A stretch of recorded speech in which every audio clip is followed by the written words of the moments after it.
When it comes to the Bible, many Christians, including and maybe especially those from evangelical, Protestant, or fundamentalist backgrounds, will hold tightly to traditional views of authorship and dating. Moses wrote the first 5 books of the Bible. Isaiah wrote Isaiah. Paul wrote all of the letters attributed to him, and so on. And for many believers, to question those assumptions feels almost like questioning God himself.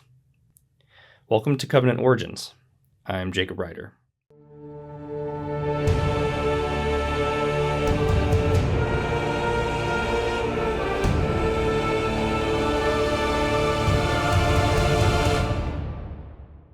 So when biblical scholars disagree, or when historians suggest that certain texts may have been written later, edited by multiple hands, or even attributed to someone who wasn't the original author, the reaction from many believers is often sharp.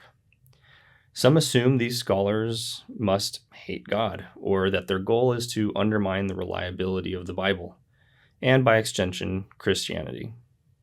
But in reality, what scholars are largely doing is painstaking, detailed work, trying to piece together a puzzle where most of the original pieces are missing, damaged, or otherwise obscured. And that's why there's so much debate and uncertainty. Not because scholars are necessarily hostile to faith, many don't frankly care, but rather because the evidence itself is fragmentary, complex, and open to interpretation.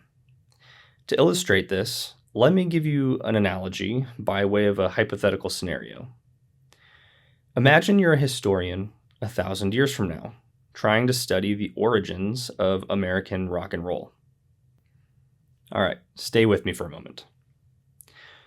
In this future world, most music from the 20th century, including the 1950s and 60s, has been almost entirely lost because it was never properly preserved during a technical revolution or some other event. Vinyl records, reel-to-reel tapes, radio broadcasts, even digital recordings, all gone. So, for example, none of Chuck Berry's original recordings survived. Instead, the only traces of his music are found in snippets and altered forms found in other sources of media. One of the biggest hits of his, in particular, is preserved only in a single scene from the 1985 classic film Back to the Future, where the fictional character, Marty McFly, plays Johnny Be Good at a high school dance. But here's the catch. The movie never clearly says this song was written by real-life artist Chuck Berry. Instead, all the future historian sees is Marty McFly playing the song. At best, there's a side reference to a character called Marvin Berry calling his cousin Chuck on the phone to tell him about this cool new song he heard, but it's ambiguous. So what happens? In this hypothetical future, people might assume that the song was created by the movie studio, or maybe even by the fictional character himself. The real origin is hidden because the original context for the song is gone, and all that remains is a later, altered performance in a film about a fictional story and characters. Now, while the analogy is certainly not perfect by any means, that's basically one of the problems scholars face when studying the Bible. We don't have the original manuscripts. We don't know who the first storytellers or writers were. What we do have are later compilations, redactions, and adaptations.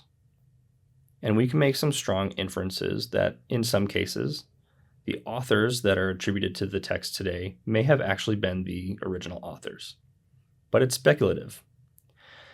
So when scholars argue about the dating and authorship of biblical texts, they're essentially arguing about whether Johnny Be Good came from Chuck Berry, Marty McFly, some anonymous Hollywood composer, or someone else entirely. They're trying to sift through layers of evidence to reconstruct a past that is only partially preserved. So there are several reasons why scholars often disagree. To be more direct, no original autographs of the texts have survived.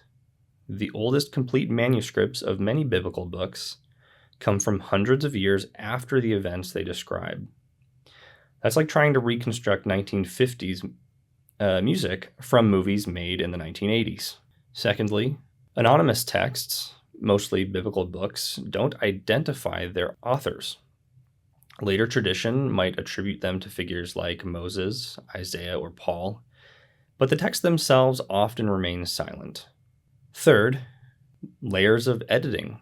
Scholars can detect seams in the text, places where style, vocabulary, or perspective shifts, that suggests multiple authors or later editors stitched material together. But exactly when and by whom is often unclear. Number 4, historical clues are ambiguous. Sometimes a text refers to events or cultural practices that can help date it, but those references can be vague or open to multiple interpretations. For example, is a prophecy about Babylon predicting the future or describing the past in symbolic terms? The answer to that question can severely change everything about how we date it.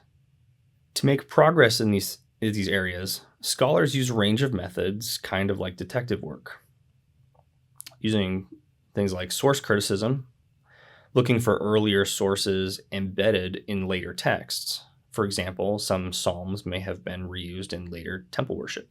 Redaction criticism, studying how editors may have combined or reshaped older material, like how the movie Back to the Future reuses and transforms Chuck Berry's song Johnny B. Goode.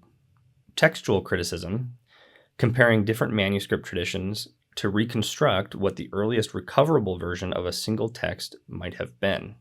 Linguistic analysis, examining Hebrew or Greek or Aramaic vocabulary, grammar, and style to see if it fits an earlier or later stage of that said language. Historical contextualization, matching what's in the text to known historical events, practices, or politics to narrow down the time frame that text may have been written in. But here's the kicker. Each of these methods can point in slightly different directions. Scholars bring their own assumptions and interpretive lenses, and that's why you'll often see debate and uncertainty. So why do scholars disagree on the dating and authorship of biblical texts? Because, like our future historians trying to rediscover the music of Chuck Berry, they're working with echoes, reinterpretations, and secondhand evidence. It's a grueling process of reconstruction, where every clue matters, but no single clue tells the full story. And maybe that's the deeper point. Disagreements in scholarship don't mean the Bible is unreliable or that it holds no relevance and meaning for its readers. But it does mean that it's complex, layered, and worth studying carefully, because hidden beneath those layers is a history of how communities remembered, interpreted, and preserved their encounter with the divine.